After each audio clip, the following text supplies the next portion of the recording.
be advised that this recorded webinar has been edited from its original format, which may have included a product demo. To set up a live demo or to request more information, please complete the form to the right. Or if you are currently not on CSE Global, there is a link to the website in the description of this video. Thank you. Hello, everyone, and welcome to today's webinar, Service of Process Continuity, 3 Keys to Success. My name is Annie Triboletti, and I will be your moderator. Joining us today are John Blossom and Paul Matthews. John is a Senior Director of Product Management at CSE. He collaborates with customers, prospects, and business stakeholders to shape CSE's product development vision and strategy for several business lines. Paul is a Senior Service Manager at CSE. In this role, he leads CSE's Litigation Management Operations team, which is the team responsible for handling all service of process received by CSE. And with that, let's welcome John and Paul. Good afternoon, everyone. Good afternoon. Thanks, Danny, for that introduction. So before we dive in today, we'll just kind of quickly go through today's agenda, give you an idea of what we'll be talking about during today's session. We're going to start with just defining some basic terms. We want to make sure we're all starting with a common vocabulary. So as we use these terms throughout the presentation, you'll understand exactly what we're referring to. Then we're going to dive into 3 different critical areas for securing your position relative to your service or process continuity. And finally, we'll close out the session today with an overview of a new offering from CSE that's extremely relevant to that topic. So with that, let's dive in. The first area we're going to talk about, again, as I said, we want to just kind of level set on some basic terms. So obviously, service or process is a term we'll be using a lot today, and one we expect that our audience is familiar with. But just to kind of differentiate, there's sort of the standard textbook definition of service or process, which is just that initial notice that happens at the beginning of a lawsuit. We're going to use a slightly more expansive definition today to really talk about all the full variety of documents that CSE sees as a registered agent and handles on behalf of our customers. So that includes beyond those, summons and complaints that initiate lawsuits. It's also going to include wage garnishments, bankruptcy filings, documents related to foreclosures, subpoenas, and some of those other areas as well. The needs are a little different in each area, but I think some of the core practices are the same, and the considerations for each are the same. And we'll also talk a lot about the registered agent and the role of the registered agent. Again, at a very high level, that role is, at least on paper, very simple. It helps organizations fulfill a requirement that exists in most jurisdictions where a registered agent has to be named with the state. That registered agent's responsibilities are generally receiving service or process on behalf of the entities that they're listed as agent for, as well as handling annual reports and other compliance-related mail that goes out from the various agencies within those jurisdictions. So again, those will be sort of our working terms, and again, we wanted to start there so there's no confusion about what is and isn't included in the conversation.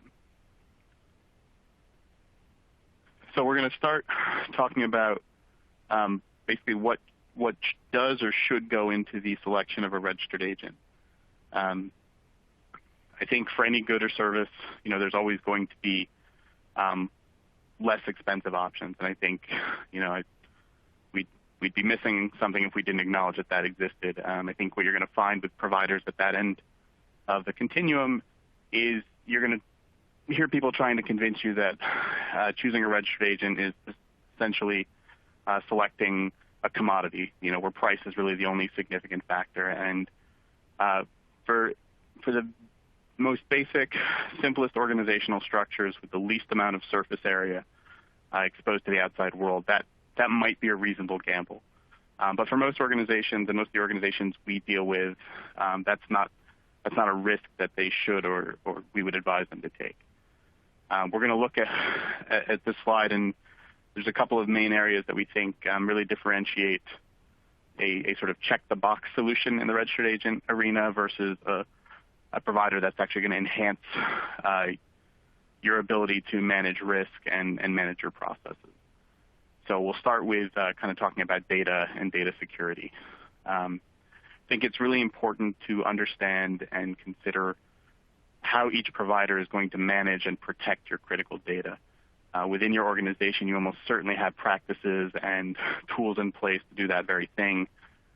So while that data is on its way in transit to you, while there's documents that may have personally identifiable information or other critical information contained within it in service or process, you want to make sure that your providers at every step of the process are treating the documents with the same care that you would within your organization. And make sure that they honestly have the capability to help you meet those security obligations that you have. Another key component of that is understanding where is your data going to go? Where is it going to be stored? Who's going to have access to it along the way? Again, within your organization, you take care with those kind of decisions. Just makes sense to do the same thing when you're selecting a registered agent. As we kind of move across to the middle of the slide, talk about the notion of a national network. So if you've got an organization that needs representation in many states or all 50 states or even beyond that, you want to make sure you're choosing a provider that can help you meet that whole need. What you don't want to do is end up in a position where you're having to manage a patchwork of local and regional providers. At the end of the day, it comes down to having something that you can depend on and something that is going to be predictable. So sort of that notion of consistency and predictability is, a critical component of what you should be looking for in any vendor, but certainly that's true when you're selecting a registered agent.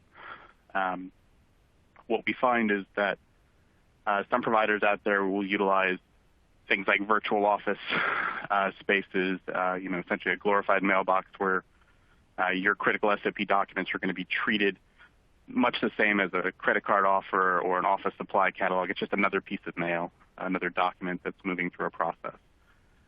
In other cases, you'll find that your data and documents are being handled offshore. And again, depending on your organization, depending on what you're required to do with managing your data and documents in-house, that may or may not be consistent with what you need to happen. So again, that's a critical question to ask when you're considering providers. For CSC, again, our general process is we try to focus on providing consistency. We want to make sure that every point of document handling and intake, our customers' service or process is utilizing a common process, common software and hardware, and where we need to utilize local providers, we cultivate long-standing relationships with those providers. We want to make sure that they meet the same exacting standards that we would require of any of our branch offices.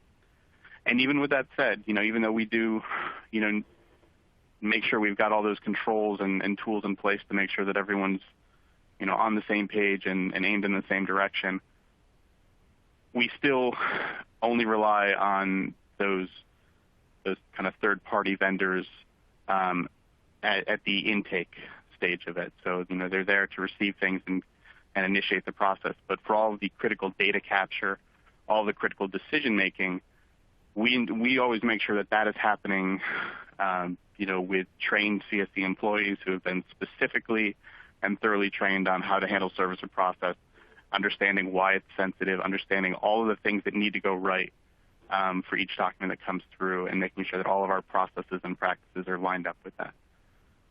And then just the third consideration is really just thinking about the technology that registered agent provider is leveraging to deliver these services.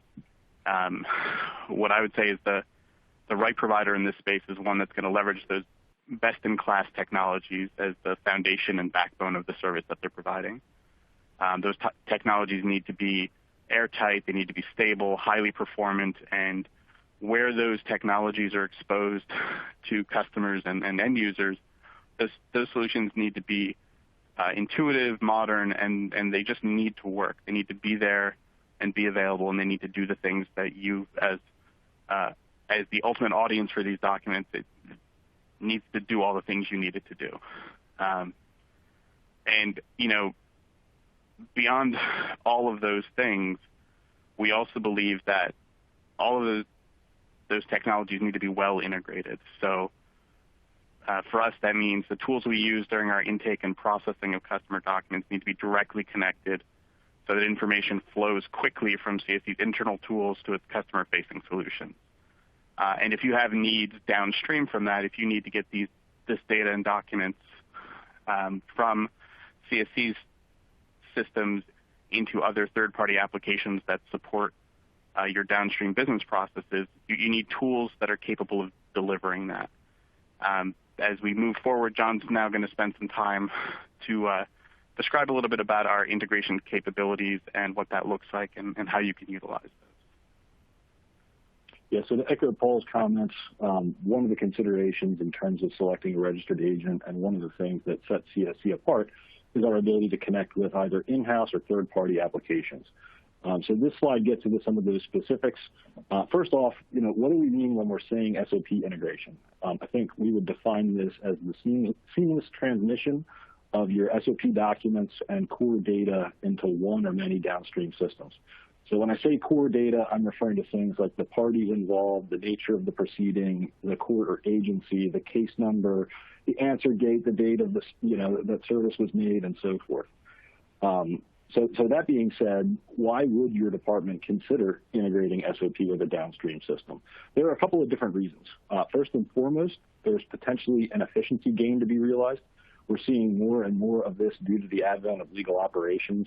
Lots of focus on eliminating manual processes, benchmarking your department's performance against KPIs, and kind of looking at legal through a business management lens. This is one less thing that your in-house staff needs to worry about. Documents will simply flow to their intended recipients as opposed to, relying on members of your team to kind of farm things out and play traffic cop, if you will. That, in turn, has the benefit of focusing your in-house staff on higher value work. You're keeping your legal team focused on legal issues as opposed to administrative tasks. And that distinction between managing the legal issues and running the department operationally, most of the clients we've spoken with would prefer really to maximize the time that their staff is spending on the highest value legal work. And this certainly positions you to do that if you've got a substantial amount of service of process. Another core consideration, you're going to reduce the cycle time in terms of getting documents to their intended recipients. SOP often has time-sensitive response dates and by nature requires quick attention. By automating delivery, you're getting those documents to their destination as quickly as possible. And then finally, there's also a security and confidentiality consideration here. When you are transmitting this information securely and electronically, for sensitive information, particularly relevant with employment-related matters, there's no opportunity for folks to see things that they shouldn't see. So kind of in that employment vein, you have things like defensive litigation, you have wage garnishments that relate to employees, you could have tax levies and things of that nature. All of that is transmitted seamlessly to its intended recipient without someone having to glance at it first and kind of determine where it needs to go. So what types of integration do we commonly see? There are a couple of different examples. One would be ELM platforms. So you may have a dedicated ELM system for your high-profile litigation or for your legal spend and e-billing with outside counsel. Payroll systems is another common example. So if your organization receives lots of wage garnishments, retailers, for example, tend to receive a lot of those documents. It might make sense for you to have those withholding orders flow through seamlessly. Subpoena compliance is another. So for companies that get lots of records requests, insurance carriers, telecom firms, financial institutions, there may be benefit in kind of pursuing that manner of integration. And then you have third-party outsourcing firms that deal with things like subpoena compliance and garnishment processing. And we've done multiple integrations with those providers. And then finally, while it's not on the slide, it's worth noting that we've integrated with a dozen or so proprietary in-house applications as well. So that's certainly an option if you have something that you've built yourself and you want to take advantage of that integration capability. How does it work? It's pretty simple, really. Your registered agent enables what's referred to as an API. API stands for Application Programming Interface, and it's basically just a way to transmit that information between two systems, again, securely and quickly. Right? There's a little bit of lightweight configuration that needs to be done, but it's all quite seamless. As you can see here, you can have different classes of documents go to different systems. You have complete control over what pieces of data are sent, and also how frequently those documents are delivered into the downstream application, whether that's something that occurs, once or twice a day, on the hour, on the half hour, every couple of minutes. That determination is yours to make. So that kind of takes us through the integration piece. What Paul is now going to discuss is SOP continuity and how that relates to kind of BCP procedures. Thanks, John. So while by no stretch of the imagination are we all the way through the global health crisis, obviously we're very much in the thick of it. I do think we're far enough into it that we can start asking some questions about how we're doing, how we've done so far, and I think it's a good time to do that kind of retroactive look back to really understand,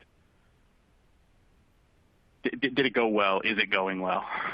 So the first question, did you think your organization was ready for this kind of thing? I think we can safely assume that over the last couple of months, every business has had to make some kind of adjustments to nearly every phase of their normal business operations.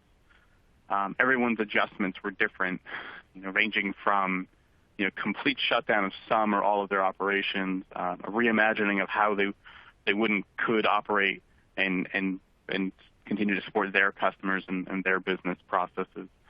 And then there were other organizations, and we maybe saw some of this in the survey results earlier, other organizations that were well prepared. They really were able to just smoothly pivot with little interruption in their day-to-day business. And I think it's important to ask, what made the difference there? At the end of the day, when you kind of think of the spectrum of outcomes, is your organization where you expected it to be? Are you satisfied with how your organization, really performed during this period? So, the question then becomes not just do you think you would be ready, but were you actually ready? In the early days of the COVID-19 pandemic, most organizations, they turned to their previously documented business continuity plans, and at some point in a lot of organizations, whether it was within minutes, hours, or days, they were in a situation that their plan never complicated. They were way off the page. The organizations that did well in this are, as I mentioned earlier, are those organizations that had invested serious time in planning, in practicing, in really making sure that they'd thought about all of the different facets of, what something like this could or would be. So again, time spent planning, time spent practicing was well invested in this case. So I think, some of us did that well. Some of us wished we had done more. And I think, there's an obligation within every organization to really do that math and figure out if enough was invested previously, and if not, how do you make sure that you do that going forward? I think, again, it's important that we don't just, give ourselves a score and walk away. I think we really have to talk about what did we learn? What are we still learning? I think ideally you've learned a lot about, where there were gaps and insufficiencies in your plans. I don't mean it's ideal that you had those gaps and insufficiencies, but if you've discovered that you had them, hopefully you understand where those gaps are now and where you need to spend more time planning and preparing for the future. Most often what these types of events teach us is that our processes have a lot more surface area out in the world than we were aware of. We have interdependencies that are greater than what we had accounted for.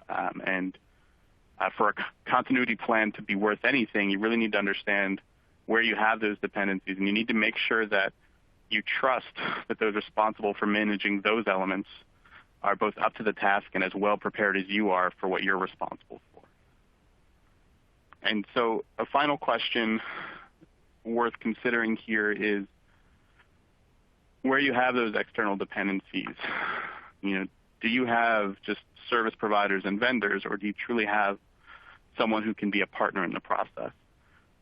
If your plans ended at the walls of your business, you made things a lot harder on yourself than you needed to.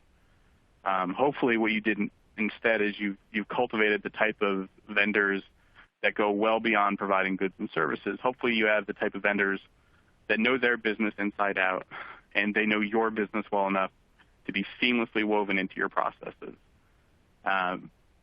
Hopefully what you've discovered is that you actually have partners in this process. An example of this in our world was helping our customers find a way to handle and manage service or process that, whether it shows up at their corporate headquarters or out in their branch offices throughout the network.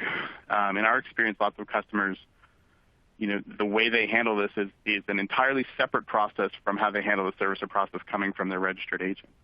And what we find in probably way too many organizations is the process for handling that direct service or process, that stuff that doesn't come through the registered agent.